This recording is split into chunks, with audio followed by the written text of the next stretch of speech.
రాత్రి 11 గంటల నుంచి ఉదయం 11 గంటల వరకు 16 ఏళ్లలోపు పిల్లల్ని థియేటర్లలోకి అనుమతించొద్దని తెలంగాణ ఉన్నత న్యాయస్థానం ఆదేశించింది. సినిమా టికెట్ ధరల పెంపు, ప్రత్యేక షో, బెనిఫిట్ షోలకు అనుమతి అంశంపై దాఖలైన పిటిషన్లపై సోమవారం హైకోర్టు విచారణ జరిపింది.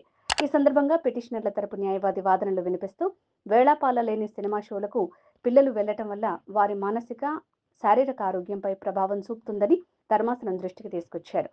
దీంతో పాటు ఇటీవల పుష్ప 2 సినిమా ప్రీమియర్ షో సందర్భంగా సంధ్య థియేటర్ వద్ద చోటు చేసుకున్న తొక్కిసలాటలో ఓ మహిళ మరణించడంతో పాటు ఆమె కొడుకు తీవ్రంగా గాయపడిన విషయాన్ని గుర్తు చేశారు.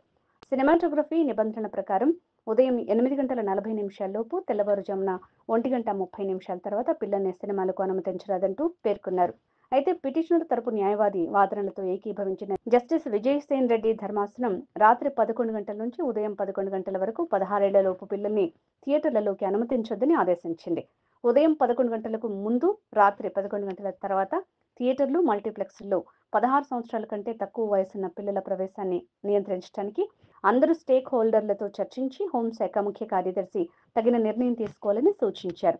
అనంతరం న్యాయస్థానం తదుపరి విచారణను ఫిబ్రవరి 22కు వాయిదా వేసింది.